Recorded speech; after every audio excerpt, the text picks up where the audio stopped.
Right, welcome everybody to our full council meeting. Hope you're all doing well. First item on the agenda is to receive and consider for acceptance apologies for absence from members of the council.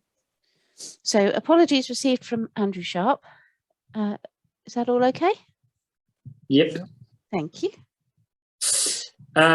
Item 2, to receive any declarations of disclosable pecuniary interest, non-registrable interest by members of the clerk and to consider any requests for dispensation.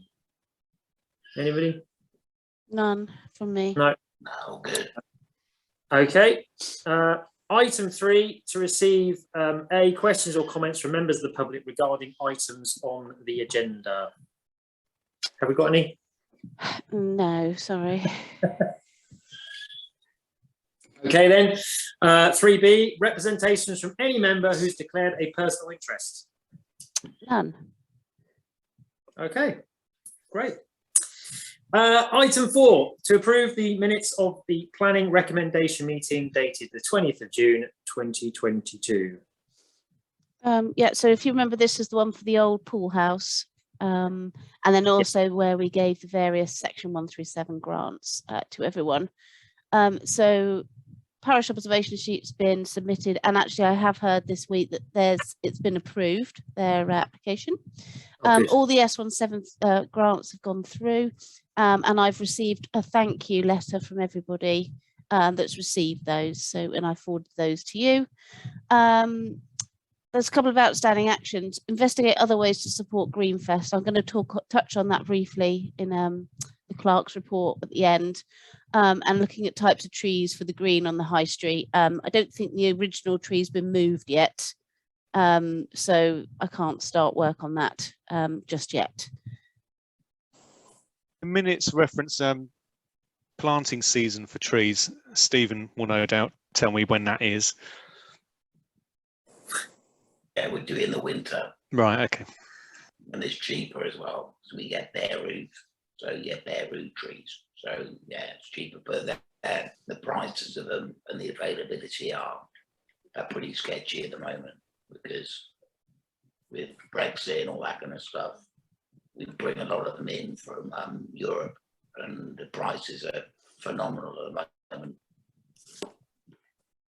And also, there's no point planting now because you'll spend every day watering it, so might as well wait till winter.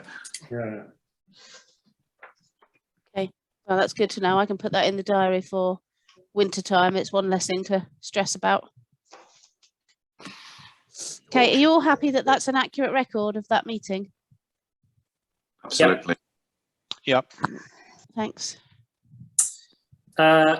So, I mean, I guess we kind of already done this. Item 5, discuss any matters arising from the minutes of the planning recommendation meeting dated 20th of June 2022. Okay, I'm just going to minute that we'll plant the tree sort of winter time. Yeah, so on hold. Okay. Lovely. Right. 6, to adopt the revised Local Government Association Councillor Code of Conduct. Yes, this is a funny old thing. I think historically, a very long time ago, East Ilsley, probably before me, before Moira, had some sort of code of conduct. Because every year in your declarations, you sign them to say you will abide by the rules of the code of conduct. But we just didn't have a document. So there wasn't one on our website, there wasn't one on the laptop in the Google Drive, and there isn't a hard copy in the filing cabinet. So I thought, actually, for transparency, we need one of these on our website. And this is the most recent one that the LGA wrote in 2020, and it was as a result of a big campaign into civility and respect. It came from clerks to the LGA because you know, some poor clerks do experience some quite horrendous bullying in the workplace.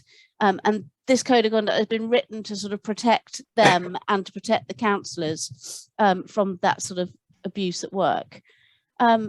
So it's the most up-to-date one. There is still, that project is still ongoing. It is likely that we'll see a revision by the end of this year. But what would be good is by having this one in place, as revisions come out, we can then review them as we would normally do with policies, and simply approve a revision like we do annually. So I know it's a bit long-winded, but it's never. Also, there's things in the appendix that are a bit useful to you. So things like when we say declaring pecuniary interests, some people don't really know what they are, and actually this tells you what they are. And so it's actually a good guide for all of you to be looking at, thinking, right, have I been gifted any of that? Am I, involved in any sort of land purchase? So it's a really handy document that we should have with us on our website and with each councillor moving forward. So any thoughts? I had a good read through this today. I mean, being a local government officer anyway, this applies to me in my job. And I thought it was very clear. I mean, the only question I was going to ask is there a sort of written process in place if somebody believes one of us is in breach of that code of conduct, and what would they do? So does that refer to what we were talking about earlier about the monitoring officer? Yeah, possibly. Yeah, it does. So if anybody appears to breach the code of conduct, whether it's me thinking that you have, of course you thinking I have, because this is for me as well, and also if fellow councillor thinks another councillor's breached it, we go straight to the monitoring officer, which is Sarah Clerk at West Berks Council, and it is her job to investigate code of conduct complaints. If it comes from a member of the public, it's dealt separately through our complaints procedure. And obviously, if there is a sort of grievance between me and a councillor, or me and the chairman, for example, then we've got our grievance policy. But this is sort of purely councillor to councillor kind of internal document.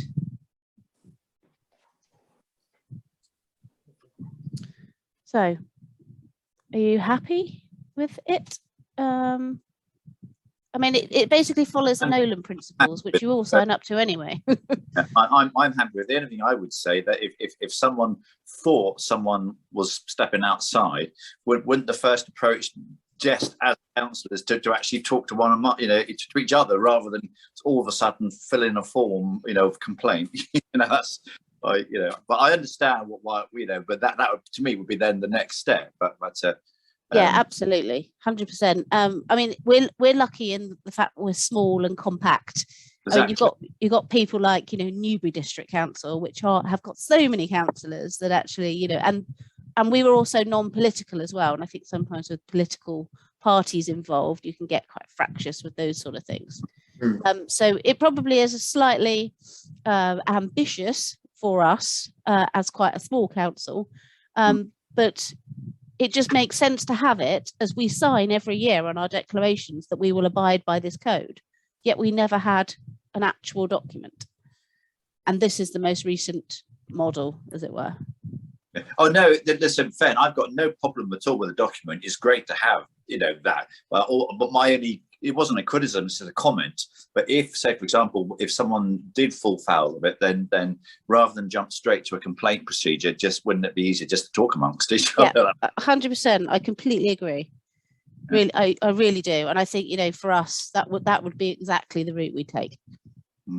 Conversations together. The actual the code itself, I'm fine with that. Yeah. Brilliant. Anybody else? Any other comments? I mean, the other one I was going to make is, and I don't know whether I got it enough, but it was clear in the document whether this is, this is our code of conduct when we're carrying out our duties as officers, as councillors, and is there a fine line between, okay, given the situation at the moment with Boris resigning, is there a fine line by being down the pub and expressing our political views on a Friday night than performing our public duties? And just I guess just a bit of clarity on that, that we can be outspoken in our personal views, but it's in our performance, in our duties as parish councillors, that this is when we abide by that code of conduct. Yeah, I don't think there is supposed to be a distinction between your personal life and your public I hope duty so. life. Yeah, I really hope absolutely. so. Yeah. So this is really, it's to do with, you know, when you're working in office, as it were. So it's civic duty.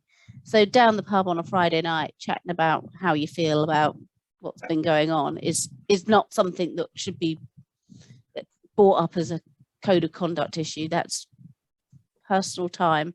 I think it's more things like, I don't know, you know, when we had the Jubilee, you know, it's that kind of thing, the civic duties. And obviously meetings and how we conduct ourselves in this sort of scene. Yeah, then that's fine by me. Yeah, it's fine by me as well. So Okay, so are we all in favour to adopt this 2020 LGA Code of Conduct? And I will obviously keep an eye out for when they do a revision based on the Civility and Respect project. Brilliant. Thank you very much. Yeah, that's fine. Excellent. Well done. Thank you.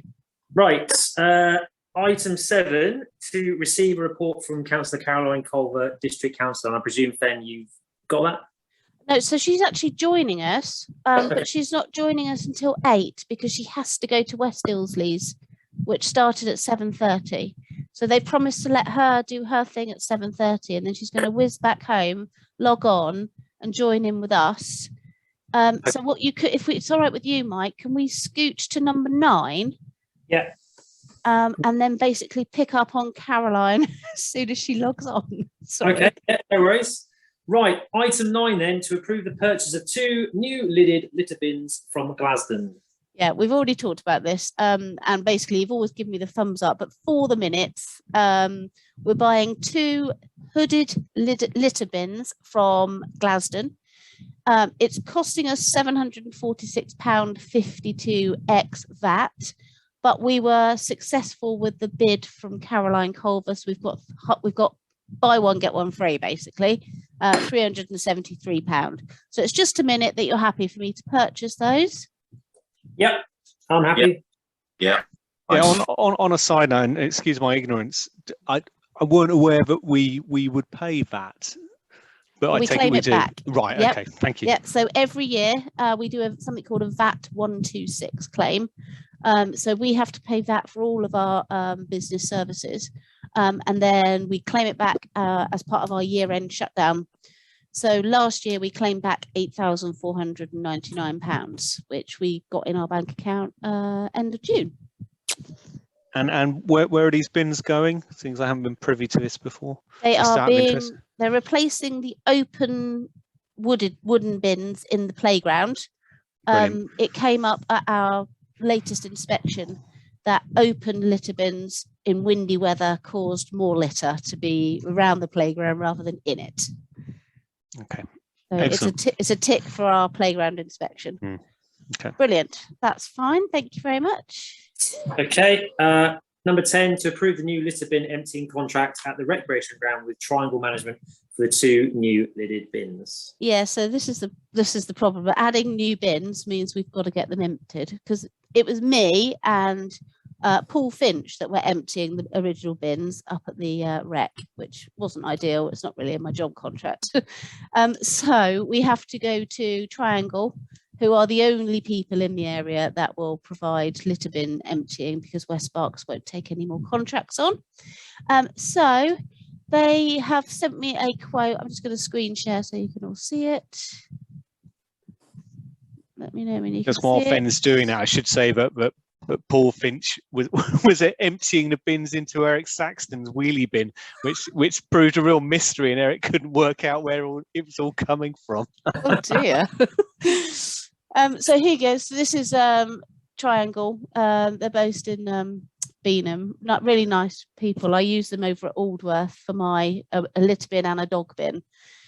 So empty 2 of these new litter bins at the playground. I've initially said monthly, so it'll be £19 per visit for the 2 bins, but they charge us quarterly, and it's charged in advance. So we'd be paying £57 plus that per quarter, and we pay them by backs. So I think that's pretty reasonable. Obviously, the VAT will be claimed back. and we'll just need to monitor it really. I'm hoping that they're quite big bins. I'm hoping that 2 bins each month, they won't be overflowing. But we can obviously edit the frequency if needed. I think it's a good start. I think in addition to considering the editing the frequency, it might just be that more visits per month are needed during the summer months when it's likely to be used more than it is in the winter. Yeah, exactly. So what I thought was, because obviously they've got to come to me first. I've got to take away the old bins, install the new bins, and then they've got to be filled up. So these guys probably aren't going to be with us until September, October, in which case the frequency of the playground usage will be less. So if we... So who's taking away the old ones?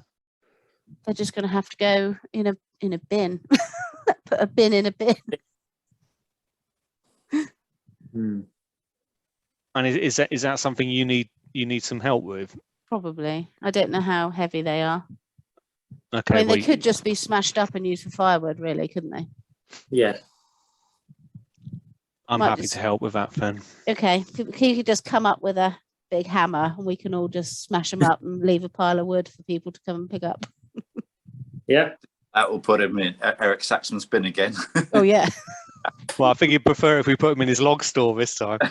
Well, we could do that to pay him back for housing the rubbish. Okay. What do you think then? Are we happy with £57 a quarter? Yeah, absolutely fine. Yeah. I mean, I don't know the going rate for bin emptying, but I presume it sounds fine. Yeah.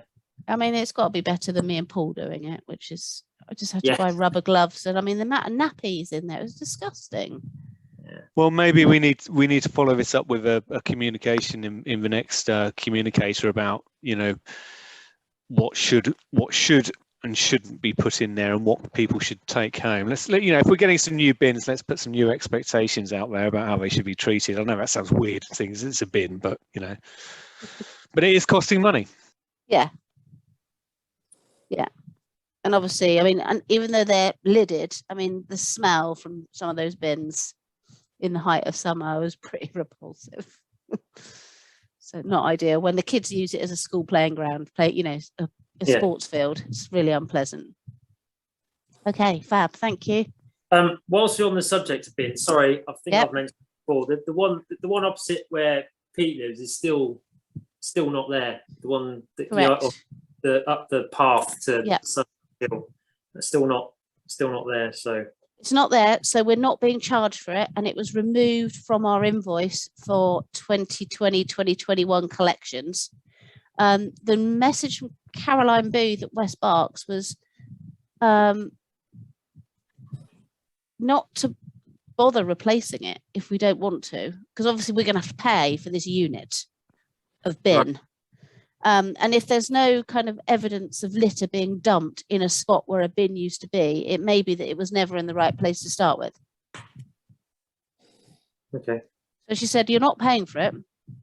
So, either you replace the bin, and then we're looking at about £300. She will add it back to the schedule because obviously it was already on the schedule. But how often was it being used if it's not creating a mess? Well, I used to use it, but I'm one person. Yeah. So I don't know what other people feel about that, but I don't know. I mean, is it something we want to do a poll on? I mean, if people really miss that bin, then we can buy a new bin. Let's forget it. Let's just leave it. If it's less cost to the council, let's just leave it. Yeah, so it's reduced our costs from West Berks, and it reduces the need for us to purchase another new bin. Yeah. Okay. Well, then let's leave it then. And then if people have a moan and say there's loads of rubbish up this footpath, then we know why, because the bin's gone, and we can look at actioning that. But I've not had a thing. Okay. Apart from I only physically noticed it myself when I drove out after you mentioned it and just saw the hood and the missing sort of container. It's good that nobody's actually put rubbish in the bin thinking, that it's going in a bin and then it's just going to be a pile left. But Exactly. anyway. Right. Okay. So moving on then. number 11, to review the winter service plan from West Berkshire Council and make any comments as necessary. I know, I always feel really guilty giving you this one when we're in the middle of a heat wave, but it comes out in July every year because they've got to make a plan. So we need to sort of work out if what they are saying matches what we think should be going on. So this is when they're going to be gritting, the type of gritting and safety precautions they're going to be doing, and what the temperature is going to be in order for them to trigger these winter services.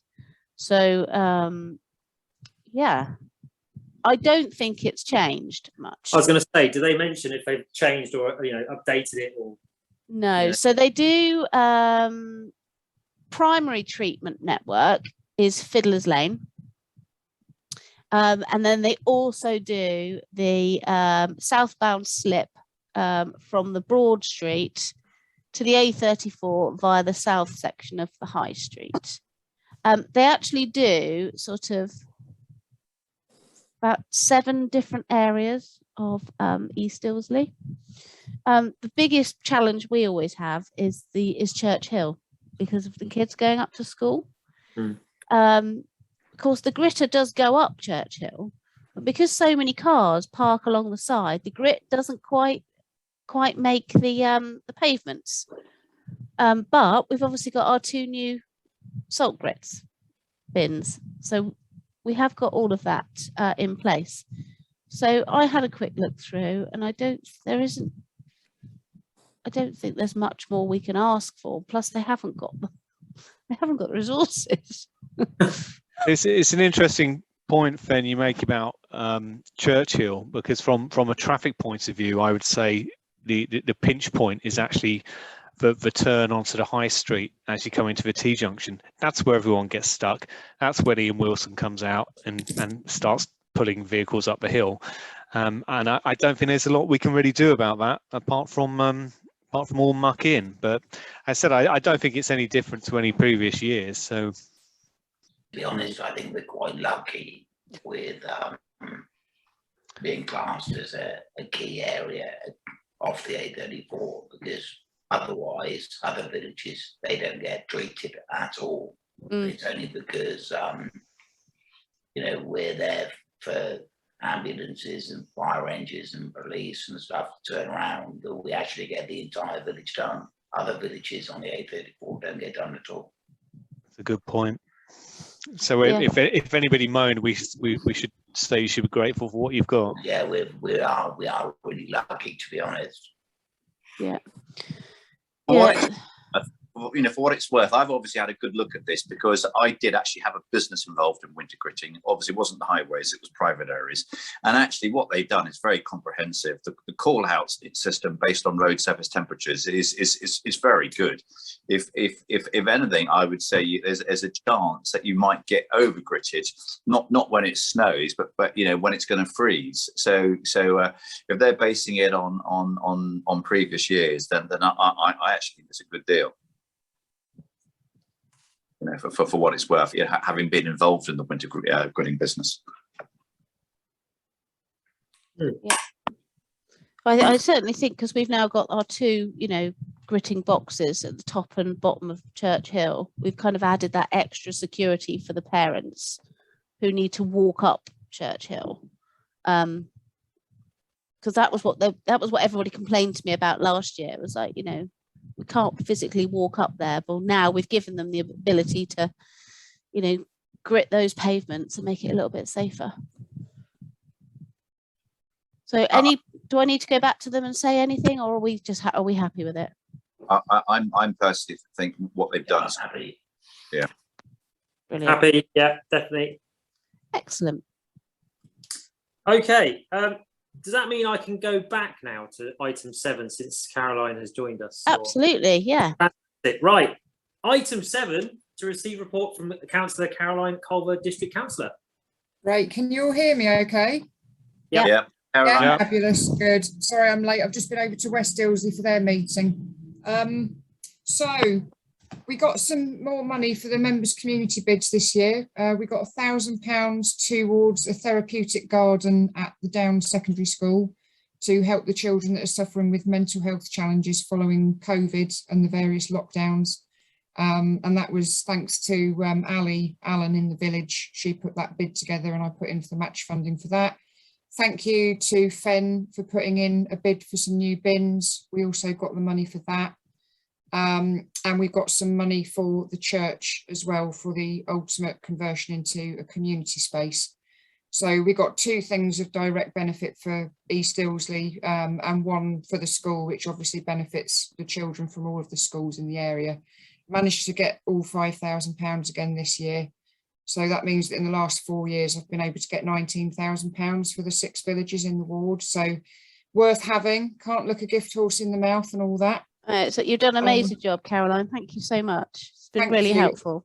And thank you guys for engaging in the process, because I often have to remind people several times to put in bids, and you're always very enthusiastic and proactive. So I'm grateful for that. It's because I'm a magpie. I'm just like, Caroline's offering money. Yeah. We had executive last week, which is basically the cabinet meeting for the council where we can go along and challenge and ask questions and so on. We had a discussion about adult social care, which is obviously a big issue for the council and where the majority of taxpayers' money is spent. So we had a good discussion about that. And I raised a few issues. There are local carers who do their role unpaid and often don't have respite care. And there are people who look for adapted accommodation with appropriate bathrooms and that kind of thing who can't get hold of accommodation. So I was able to raise all of those issues, and hopefully those will be taken into account by the council going forwards. We've got full council next Tuesday, and there are 3 motions on the agenda. 2 have been put forward by my group. 1 is about fair taxation and 1 is about the deportations to Rwanda. And there is also a motion about the future of the Royal Berkshire Hospital. And that's going to get supported. So that was proposed back in March by the Liberal Democrats. And they basically said that the preferred option for the council was to rebuild the hospital somewhere else when it comes to it, rather than trying to rebuild it where it is, because as we know, it's very cramped. There are lots of problems with parking and so on. So how far down the road this is, who knows, but West Berkshire's position will be that it should be on a new site. I continue to be on the working group about the customer journey. So this is a small group of us who are looking at how we can improve the way that residents communicate with the council. Can they get the information they want when they ring in, when they go to the website? Can they report problems? Can they get hold of us in an emergency, etc., etc.? So I've been able to feed back from residents and parish councils various concerns that they've got, and there's already been improvements to the website as a result of that. So something I talk to people about a lot is using the report a problem page. And that's where you can report unemptied bins, potholes, uncut verges, etc., etc. And they're constantly looking at how they can improve that page to reflect the kind of things that people are worried about. So if you do have any concerns about how people interact with the council, how they get the information they need, if you think there's anything that they're not getting information about, let me know and I can input that into that process. The orchard's looking good. I don't know if it's Steve who's been strimming around, but if it is, thank you, Steve. Yeah, no, I do it every couple of weeks. All right, Yeah. Thank you. Yeah, I went up at the weekend and watered. The trees are looking all right, actually, despite the hot weather, but I will go up again in the next couple of days and do it again. But if anybody wants to volunteer to help me out with watering, let me know. We've got, I think, 3 orchards now across the district, so that's good, that's positive. We are in a level 3 alert now for the heat wave. So I have put some messages up on Facebook about this, but the general advice is to stay indoors, stay in the shade as much as possible, make sure you drink plenty of water and look out for the elderly and vulnerable in particular, who might be on their own and might not have any help and just might need a bit of support and guidance. So I'm just sharing that message far and wide that we look out for each other in this particular situation. And I think that is it from me for the time being. Lovely. Thank you very much, Caroline, for that update. Are there any questions that anybody has for Caroline or anything anyone wants to say? Can I just clarify, when you're talking about the future of the hospital, is that Royal Berks or West Yes. Berks? Royal Berks. It's a bit crumbly, isn't it? And Oh, it's in a an good awful question, place. actually. That's a good question. Let me double check for you, because I only read it about half an hour ago. No, I believe it is Royal Berks. It is, yeah. Yeah, I will double check. I'll forward you the paperwork, Fen, for full council. Thank you. Yeah. Because yeah, as long as they can get rid of the helter-skelter car park that never has any car parking spaces Yeah. in. I have to say, my partner ended up in the Basingstoke Hospital about 3 weeks ago for a whole week. And the parking situation there is entirely different. Always found a space every single time, no problem. It's lovely there. Unbelievable. Yeah. Mad. Yeah. Okay. Do you want to mention anything that you were talking about on our WhatsApp?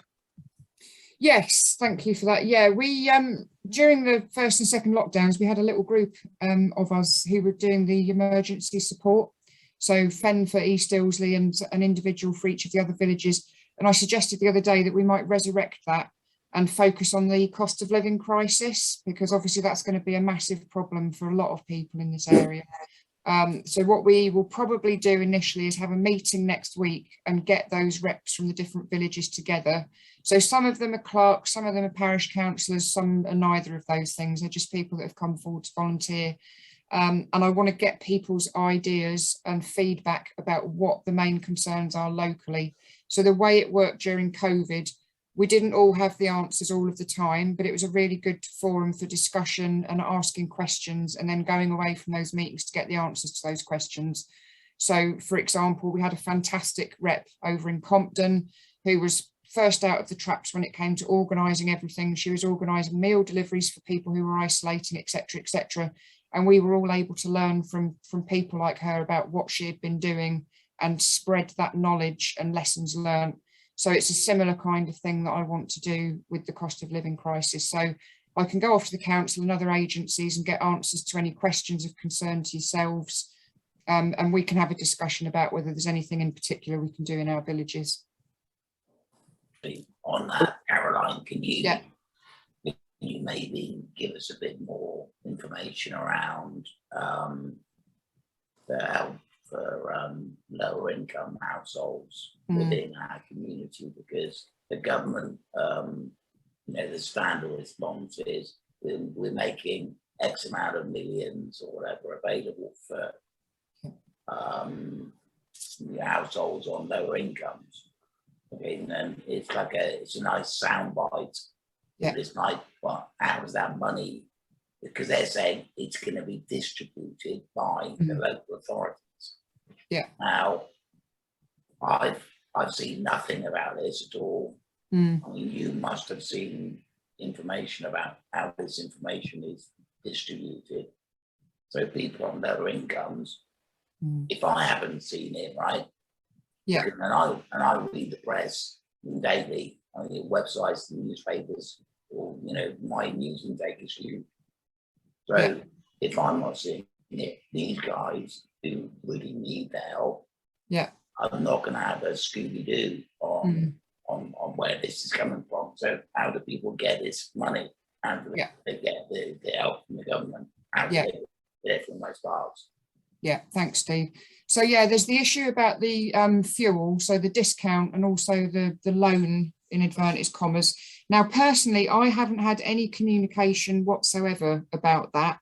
So to my mind, that is like you say, Steve, if you don't know what's going on, that is a problem if people haven't been told when they're getting that money and how that's all being dealt with. Another issue is the food bank. So there's a lot of demand for the food bank at the moment, and there's also less people giving donations to the food bank because they haven't got the spare cash to do it anymore.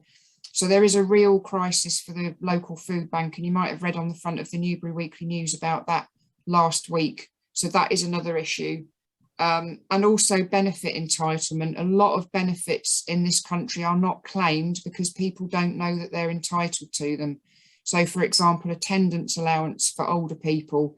There's a lot of people who don't even know that that exists, and it's something they can apply for. So one thing that I want to do is try and gather some information about the kinds of things that people could be applying for. So yeah, those are the first three things that come to the forefront of my mind. But I want to have an initial meeting with people next week to have a bit of a brain dump about what information do we already have access to and what information do we need to go away and find out more about.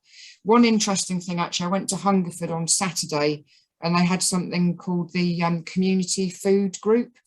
And there's a lot of supermarkets who throw things away. So not just stuff that's been on the shelf and has gone off, but stuff doesn't even go on the shelves initially unless it's got a certain amount of shelf life back. So I was told that Waitrose, for example, won't put pasta on the shelves unless it's still got 9 months worth of sell-by date left on it. Now, of course, you know, that's insane. So this group gathered together a lot of food that the supermarkets are going to throw away, and we all got together on Saturday and we cooked a big communal meal, about 20 of us, and then a load more people came along once we'd cooked it, and we all sat together and ate it, and it was great. But I think the problem with those schemes is it's word of mouth about who finds out that they're happening. And when Steve and I came away afterwards and had a bit of a, you know, time for reflection, we thought really what we need to do is make sure that these things are happening for people who haven't got the money to do these sort of things. So it can't just be, you know, a nice green sustainable initiative for people who've actually got quite a lot of money already. It needs to be something that we try and target for the people who really, really need it. So they're actually a community interest group that are based in Oxfordshire.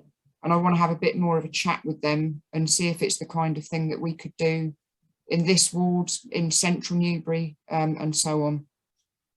Mark, do you want to say your thing? Yeah, I was just thinking sort of shorter term and in relation to the primary school, and whether, Caroline, you have any views on the threshold which parents can claim free school meals for children, because although I don't believe the threshold is changing, but whether there needs to be any sort of lobbying or pressure there in consideration that it, you know, people's income doesn't go as far these days. And it was also to see whether we need to do more about advertising the healthy activity and food program for school-aged children through the summer, because I don't think it is particularly well advertised, and I don't think we've got anywhere local particularly that's engaged in it, but whether we could do more to spread the word around that, because that is coming up upon us very soon. Yeah, thanks very much for that, Mark. You froze at the start of your first question, so I don't know whether I caught all of it. About the primary schools. Oh no, yeah, it was just in relation to just today I saw that there has been communication from our local schools around claiming for free school meals for children, and giving confirmation of the thresholds, the credits, the benefits that people might be on that allow them to be able to claim. But that hasn't shifted down at all in relation to the cost of living crisis. So whether you had any particular thoughts on whether there needs to be any particular lobbying around that. Sure. Okay. Thank you very much for that, Mark. Yeah, I'll go and look into that. I know there was a motion at last week's executive about the school meal. No, it wasn't a motion. Sorry, it was a Q&A about the school meals, and they have got some money for the school summer holidays, but I don't think they've got money for after that. So we've had this situation during COVID where pots of money have been made available for various holidays as we've gone forwards, but there obviously hasn't been a long-term plan for dealing with this. But that's certainly a question that I can go back to the council about. And the healthy activity, is the healthy activity something that's come out of West Berks or somewhere else? No, it's a national programme that comes down to each area. I can pop a link in the chat. Yeah, that'd be good. Thank you. So, yeah, I mean, I think the thing with this is none of us have got all of the answers to all of the questions. So if you've got any information that you think would be useful for me to share with a wider group, just send it over to me, email it over, send me a, ring me up or whatever. And if there's any particular questions you've got, I can go off and hopefully get answers to them.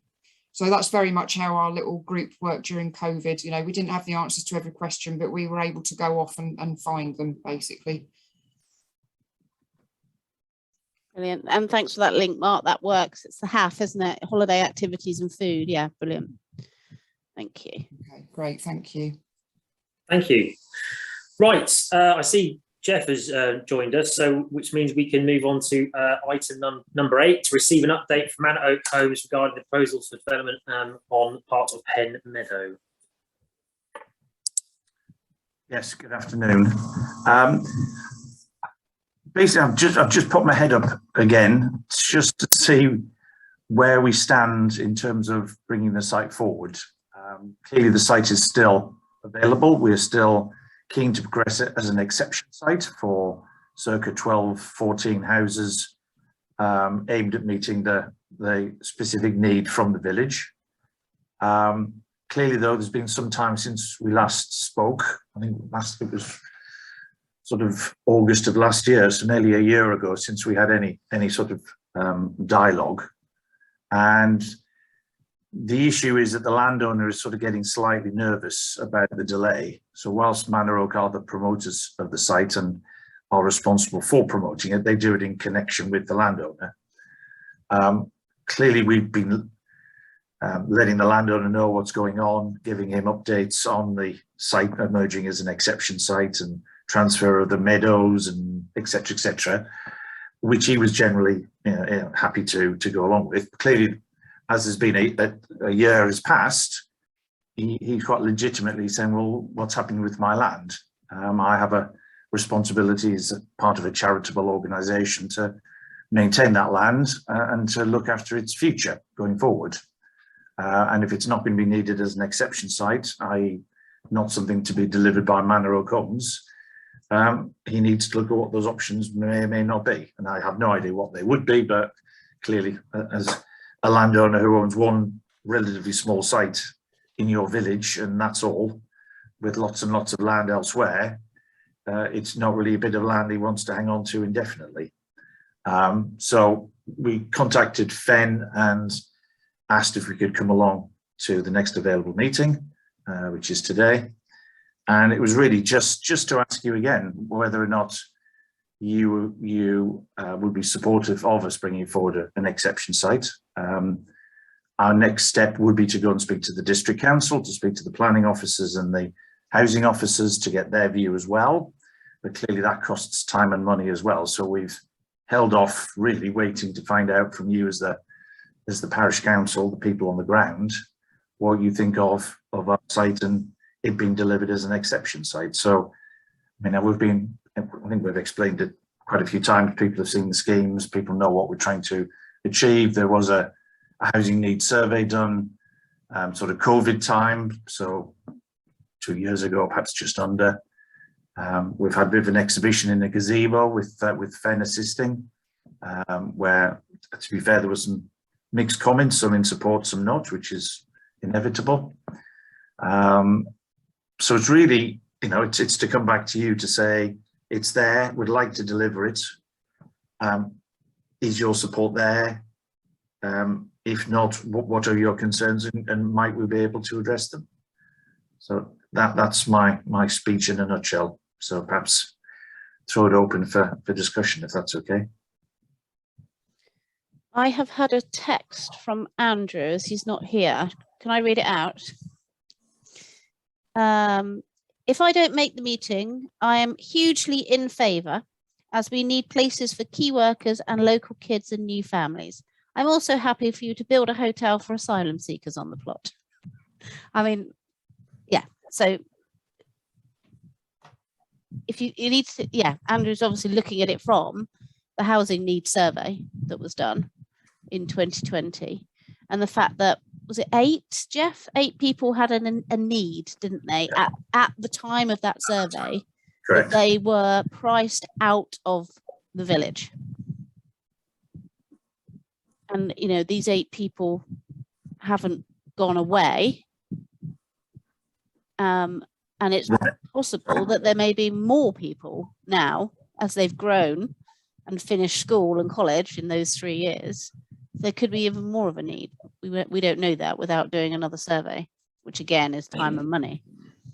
I mean, the thing for me on all of this is because I've been a massive advocate for building on the plot, and I thought that the last iteration of the planning and the Your sound's gone, Steve. I can't hear you anymore. Oh, can you hear me now or not? Yeah. I can hear you. Yeah, so the affordability of the houses, all of that, I think really ticks all the boxes for me, because if we don't agree to build it on the plot on a scheme which is, you know, aimed at that kind of market, it will get approved at some by Newry Council, and it'll be like, I don't know, five bedroom houses, and you know, it's like none of those kids that are going to live in those 5 bedroom houses are going to go to the primary school, or they're going to go to the down school. They're all going to go to private schools, and so it's, I'm not saying it's the best of a bad lot. I'm just saying that we should have control over the site, and the fact that we get given, you know, in ownership that portion as a park for the village and for everyone in the village to enjoy. And for me, it's a complete no-brainer. And I know a lot of people won't agree, because they don't want development, but it's like, well, do you want development which is going to assist people in our community, or do you want development which is going to be forced on you by government policy, and have a load of massive houses there, which, you know, they're not going to interact in our community, won't have the primary school, won't have the town school. Yeah, so it's a tricky situation, but I mean, that's my kind of view on the whole thing, to be honest. Ben, where did we? Because I know obviously we brought it up, and Mike was the chairman, and we were very much thinking about how to take it forward. Where did we leave it last? Because I remember we brought it, and you know, you went through it, Jeff. We kind of, you know, had the gazebo out there. We did a meeting and stuff. Where did it all fit? Like, what was the finishing point of it? How was it left? Because we did that infographic, didn't we? Do you remember the infographic? I do remember the infographic. Yeah. And we just had a lot of people turned up and sort of shouted at us a little bit, didn't they? Yeah, but and then Mike sort of and then it just got left, and then Mike left, and then we had 2 vacancies. Tracy, we hadn't found for Tracy. I think Will contacted me and said, can we come and see you? And I had said, look, I'm in such a state of flux at the minute. I haven't got a chairman. I've got 2 vacancies I can't fill. And it's only really because we've got ourselves sorted that this sort of, you know, we're able to sort of bring this back to the table, but it kind of just went a bit blur. It did. And nothing else really happened. But I have a question. Can I don't know, Jeff, can I ask this question? What is actually stopping Manor Oak Homes and Lockinge physically putting in an application to West Berks Council, which would generate a parish observation sheet for us and subsequently a planning meeting?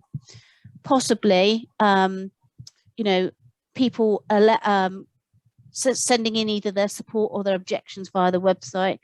Could get more than 10, which would mean Caroline would have to call it into a committee meeting.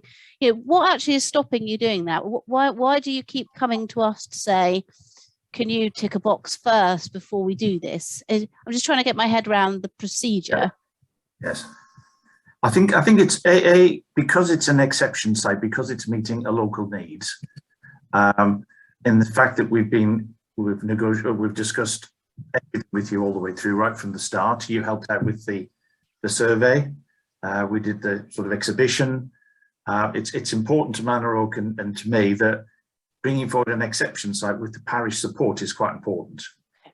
So that's on one level. Second level is when it goes to the district council and to the housing officer, they'll be more than interested to know whether the parish are in support or not. And again, clearly, if you are, that's a factor they would have to take on board. I mean, they have to look at the site on its own merits based on their own policies. But clearly, housing need is something which cuts across parish and district responsibility. So if you're happy that we're meeting a need, they're happy that we're meeting a need, then we get the housing association on board, then we get a site which is then deliverable at the end of the day. If if at any stage along the way we get feelings of discontent, these things often don't happen at all. That's why we could have gone ahead, we could have put our own application in, and you would have been a consultee rather than talking to you as a parish council direct. But that's what we wanted to do. Yeah, Okay. So for me, this is the big thing. So if you look at the development around this area, so you look at Didcot, Abingdon, and the amount of houses that are going in, and it's just like popping up willy-nilly. The amount of houses is pretty insane. And then you look at, our site, which is relatively small, and the development is actually a very nice development targeted at affordability. And, we're having these stumbling blocks and everything to get it done. And you look at Compton. Now Compton has gone through, it's gone to the Secretary of State. Secretary of State has basically said, yeah, crack on with it. So that's going to go ahead. And that's a big development. And so, it's like that land is going to get developed at some point. And it's like, let's have our say on how it's going to look. Because like I said before, I don't want massive houses in there. I'd rather it be affordable houses, and the village as a community gets land to have for public use. I mean, am I out of order here? Because I kind of think it's a no-brainer. I don't know what you guys think. Tell me what you think. No, I'm in agreement. I mean, I think it all comes back to the the notion around the exception, and if Jeff, what you're looking for is us to agree that yes, it is an exception, that there is a proven unmet need for affordable housing, and therefore on that basis it should proceed. Is that what we're looking to kind of say? Yes, it is an exception and it should go ahead on that basis. I think what I've explained to Fen before, we're not looking you to absolutely sign up to this scheme absolutely as being the scheme which you want to see happening. Clearly there is discussions still to be had. What we'd really like you is just to sign up on the basis that you accept that there's a village and this site and this developer are in a position to help deliver that need you've got in the village. And I wouldn't expect you to go any further than that at this stage, but it would be enough for us then, when we write to the council, that backs up what we will be saying in our covering letter and what we're going to be talking to the housing officer about. So I'm not expecting you to say, right, yes, we want this to get planning permission tomorrow. You need to see what these houses are going to look like and what the 106 is going to consist of. You need to stand back and look at it in the round when it's fully developed. It's just supporting the principle at the moment.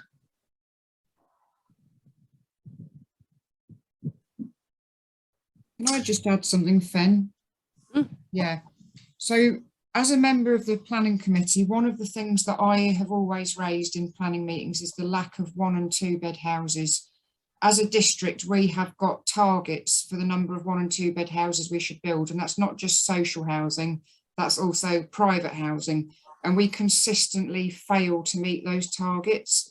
So there was an example in Compton a few months ago where they wanted to build a 2-bedroom house in a patch of green space on Horn Street. And I actually supported that because I thought a 2-bed place that's an infill rather than, out on a new green field is actually quite a positive thing to have. And obviously I would have to remain neutral if and when this eventually comes to committee. I would have to remain neutral about which way I would vote on it. But just to reassure yourselves, the lack of 1 and 2 bed housing is a real concern to me. And like Steve said, if we have lots of houses that are 4 and 5 bedroom, the chances are that those people won't necessarily become part of the community. Their kids might go to school elsewhere. They might commute out of the village to go to work, and we might never get to know them. Whereas we know that we have got people locally. So we've got adult children who want to stay in the area that have lived here all their lives. And we've got elderly folk who want to downsize and stay in the area rather than having to move somewhere else where they don't know the area and they don't know any people. You know, these extended families want to stick together, and COVID has shown us how important that is in the future. So personally, I do think that having a development which is sustainable and a development which offers smaller homes to local people should be welcomed. We also know as well, we've got people that are in situations where they're currently renting from private landlords, want to get onto a property ladder somehow, but can't afford the big houses in East Ilsley, so they need these smaller houses. Just to let you know, the 1 and 2 bed property units we're providing, so there's a mix of both, are primarily aimed at sale, so it's for local people to be able to buy. The larger 3 and 4, there's only 1 4, they are the ones which will be affordable and are that size because that's what the need is in the village. So the 3 and 4 beds are aimed at meeting the existing housing need. The smaller units would be then sold in the normal way, and we could have some discussion about who gets priority over those sales. So hopefully we could cover 2 angles with what is a relatively small scheme.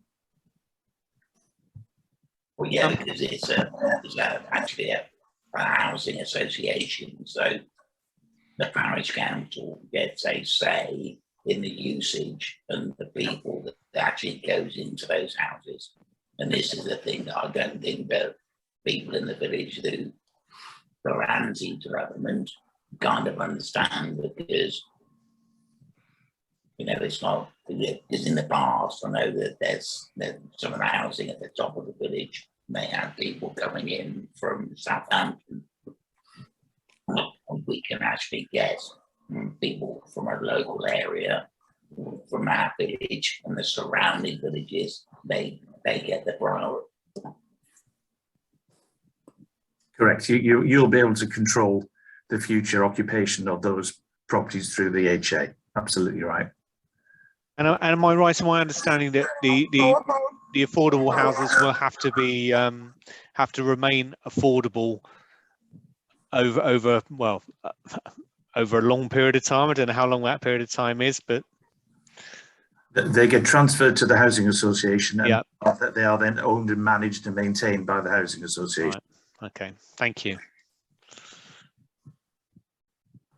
So there's an awful lot of rules and regulations which will effectively give comfort for yourselves or any other residents who may be worried in the village that actually, you know, the future management of these properties will be aimed at those people which they were built for in the first place. Well, the thing for me is that it's local government now. You know, central government has always been about, look, we want to devolve power to the regions and to the districts, etc. So this, for me, is kind of this is the true, definitely, you know, basically devolving the power out to the region and saying, like, you are responsible for the region. Now, local government, surely this is what local government is, deciding on the responsibility for the people that live in your region. And if the people can't afford to buy houses in your region, then you change the rules, you change how it works, you push forward and manage it that way. So for me, this is what I got. That's why I'm all for this. So Jeff, am I right in saying that the way for us to move forward is you just need this parish council to kind of give the thumbs up to then put in your application? Is that right? We need your thumbs up to take it to the next stage, which will be informal discussion with the district council, and clearly we will come and show you more information as well. But it's to give comfort to Manor Oak and the landowner that things are moving forward, and that the parish council are supporting what we're trying to achieve. So I'm not looking for, you know, any exact support for exactly what the scheme looks like at the moment. It's more acknowledging that we've been discussing matters, the scheme as a whole, through discussion with yourselves, and the acknowledgement, as I said before. So it could be a a minute from the meeting or a short note from Fen, however you wanted to play it, we would be happy to work on that basis. Yeah. I mean, I guess I'm kind of speaking for the past chairman, I don't know, but I think one of the issues he had was the fact that obviously we did have quite a lot of people at the meeting not very happy with some of the ideas for the development, well, just not happy with the development full stop. So I'm guessing probably what one of the stumbling blocks is, obviously if we give the thumbs up to kind of help it move forward, how are we reflecting what the villagers and the local people want, or are we just doing what we as parish councillors want, which I guess was part of the stumbling block previously. But I don't know, what do other people, I mean, in general, I mean, are we all in favour of kind of giving the thumbs up to this? Yeah, very much so. Yes, I am, but yeah, I'm in agreement. And at the end of the day, we are elected representatives of the parish, and if other people feel so strongly about these things, then they need to step up and be part of that democratic process. And there'll be a time to object later on or support later on, but I think we can't. The council can't keep on kicking the can down the road, and if we need to take a vote and make a decision, and that democratic decision is recorded, then I think now is the ideal time to do that. And also, you can't ignore a need. well, exactly. And For our residents. There's people in this village that cannot afford to live in this village and want to, and surely that's your role to try and make that happen. Yeah. Well, I totally agree with what you've said, Fen, and what Mark has said. And I suppose for me, and I've said this in so many different parish council meetings, is that when we had them on Zoom during the pandemic, and when we weren't during the pandemic, the amount of people from the village that attended, well, there's no one from the village on this Zoom call, and they know exactly what's being discussed today because it's publicised. We publicise it. Fen, you do an amazing job by publicising what the agenda is. Everybody knows what's being discussed. So if you've got an interest as a parishioner, then attend the meeting of or attend the Zoom for all of this on a Zoom and make your feelings known. And if you don't, then, well, how on earth people are going to know?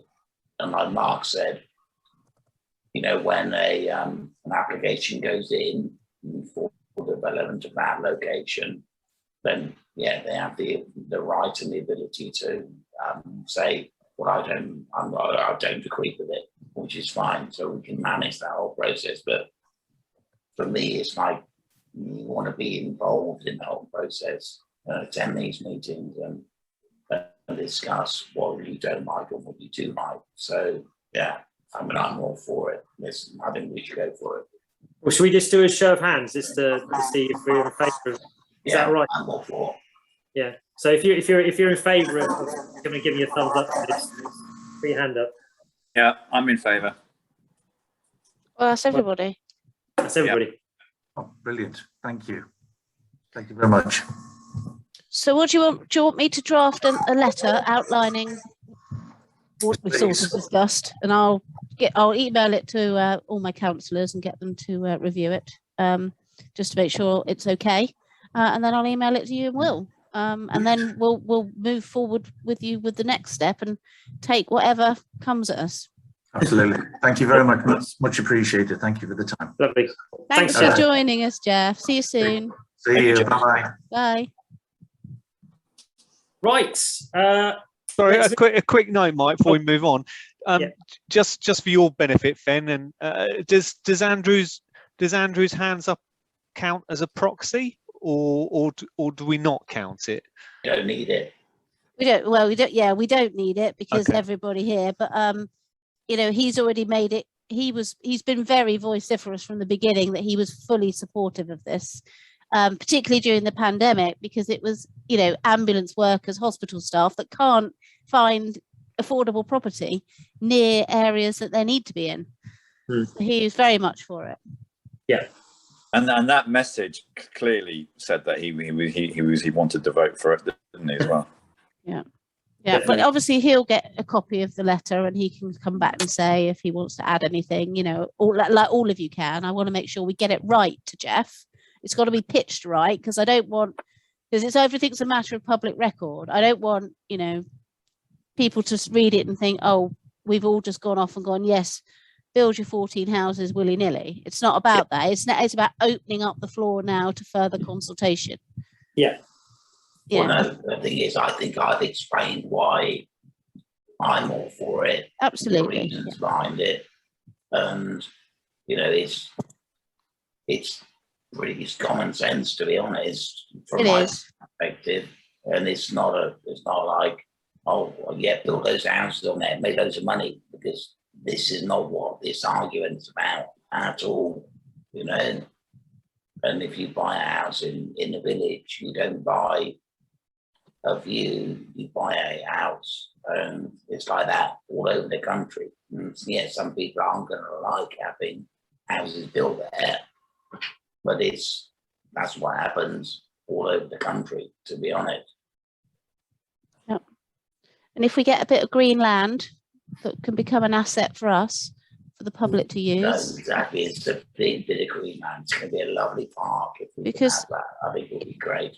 Because if anyone else was to come in and buy that land and not be quite as, you know, nice, you know, we could end up with 80 houses on there.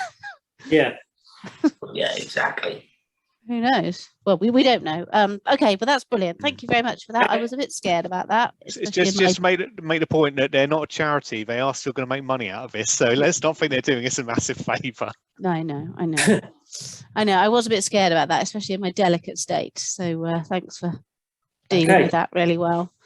Right, item 12 then, to receive the clerk's report, including finance correspondence and matters for future consideration. Right, so you've seen the finance report that I sent you all for spend in June and income. So I'm not going to go through that. Everything is, since we got our VAT claim back, everything is super healthy. It's all looking good. I don't want to dwell on this bit because I'm flagging a little bit. Sorry, but I've got a couple of things I just want to talk to you about. Laura Farris has invited the chairman of our parish council or a parish council representative to a round table on the 10th of August, 1:30 to 3 p.m. at Wickham Village Hall. I need to respond to her with a yes, thank you very much, and who is going.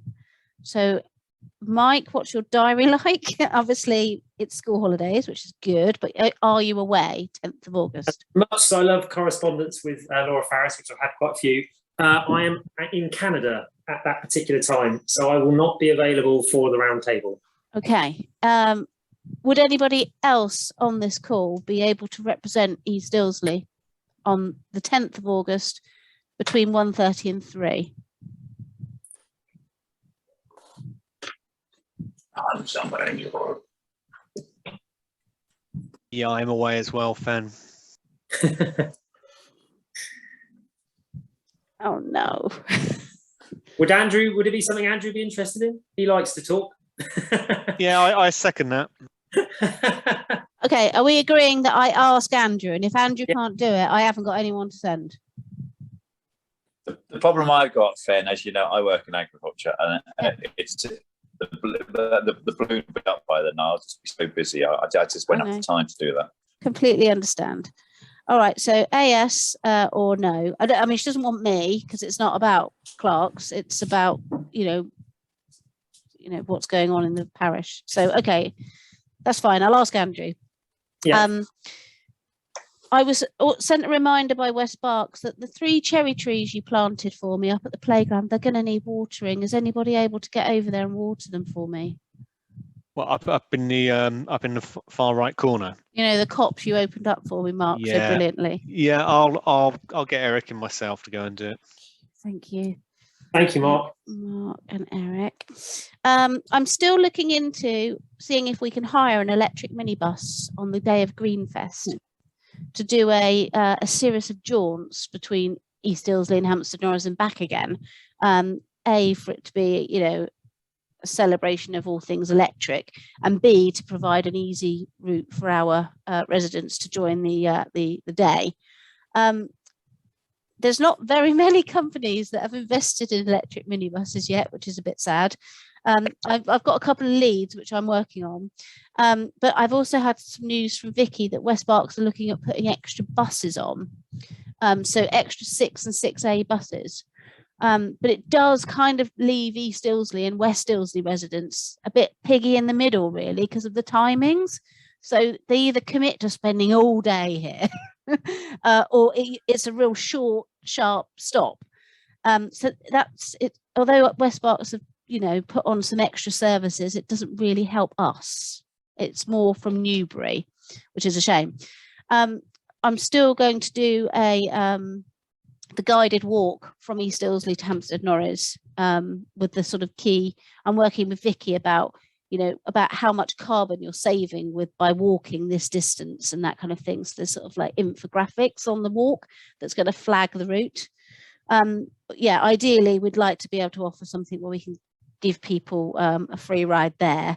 It may be that we can purchase some free tickets, or we'll buy them from West Berks and hand out, you know, family tickets for the bus as well. So that's an option.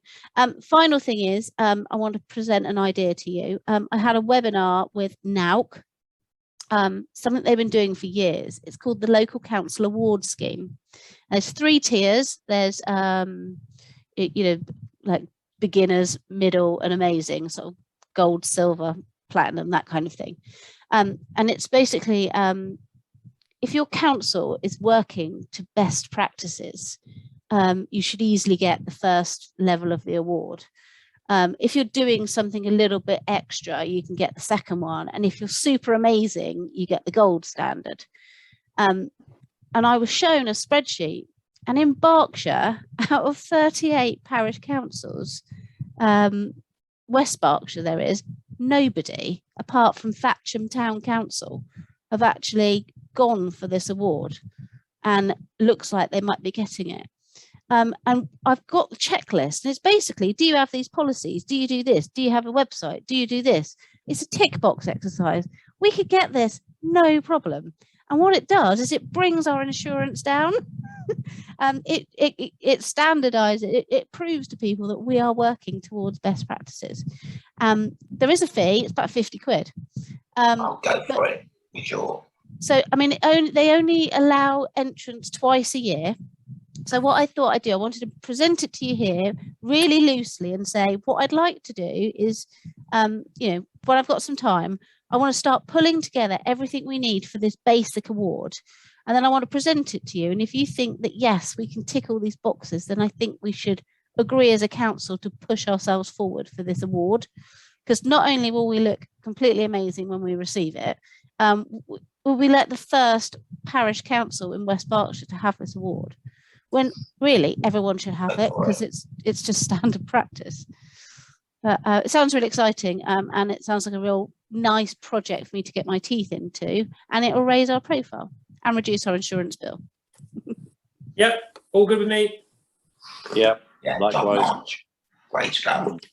Okay, I will start squirreling away with that one. That's it for me. I'm pretty much about to fall over. Okay, I'll rush on to item 13 then. To receive any further questions or comments from members of the public. Do we have any? No, none received. The only thing I want to talk about was the gate.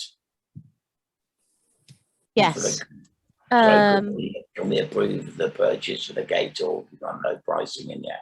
I haven't had pricing yet from Dave Barlow, but obviously we get £1,800 a year, don't we, from the stewardship? Yeah, exactly. So we've got the money. Okay, cool. I think So if I think we get Dom, your mate who does the fencing and all that kind of stuff. Can we get him? Yeah. I've not spoken, but I just thought that, you know, that there was an option there, buying posts and gates all the time for the jobs he does. So I thought, you know, that is Yeah, makes sense, mate. Yeah. But Okay. it was just that I didn't want to tread on Fenn's toes, because if Fenn knows someone, then that's fine. But I was putting it out there as a helpful option, just in case. That was all. Well, the Okay. thing is, we can buy this stuff, and B Goddard can fit it, but he's getting on a bit. So I'd rather it was done. Not saying B doesn't do well, he does, but I think I'd rather get a reputable guy to put it in. If he can supply the whole thing and do the whole project, it would be good. Okay. Shall I work with Dom on that one then? Yeah, that'd be great. Dom, I'll catch up with you about that a bit later. Well, yeah, that's fine. Yeah. Okay. Sheep. Is it the same shepherd? Yeah, same guy from last time. So Okay. my question was, so when Julian Jeffs agrees, so does that run out after a certain amount of time, or what? How does that work? Well, I'm going to ring him and ask him if he would be happy to let the sheep back on using the same agreement that he's signed. My question about the sheep was, obviously last year was the first time we'd had sheep on the land for a long time. And that was because Jamie from Natural England said we needed it to happen. Do we need these sheep? Is there enough scrub for them to chew on? Yeah, But not destroying the biodiversity that we've got up there. Well, no, it's going to improve it. It's going to improve it. So yeah, I mean, that's the thing. I totally, it's going to improve it, because it's that kind of landscape needs to have the sheep on there to then it needs to be cut down, and it's like I'd rather use the sheep to cut it down 100%. than hire a tractor. Yeah, well, no, that's exactly it. But that meets the needs of our agreement. But we've got to demonstrate that we're actively managing this. It was just a bit like, well, we haven't had sheep for years, and then we've got sheep 2 years on the trot. And I just was to make sure that they had stuff to eat. It makes us look better, the fact that we've got sheep every year now. So yeah, it's good. It's a good thing. Yeah. You see, and the other good thing about the sheep is that they will be putting nutrients back in the ground, because obviously when they're pooing, then that, you know, that's manure, so that's good. Okay, So good. exactly, yeah. Okay. Right. And when does he want these sheep to come? I think I'll be here in the next 2 weeks. Next 2 weeks. Okay. Brilliant. And how do you know roughly how long the sheep will be with us? I think the same as the last time. I think they were there for what, 2 months, 3 months? 2 or 3 months, wasn't it? Yeah. Yeah. Okay. And do we need to get this gate done before the sheep come? We don't need to, but the gate needs to be done. So it would be ideal if we could get it done before they arrive. But if we're, time constraints or whatever, we can patch it up. It's not going to be an issue, because they're not going to escape, to be honest. No, and it's also a bit of a worry because materials are still a bit dodgy to get hold of, aren't they? Yeah. Okay, cool. Thank you. Right. Right.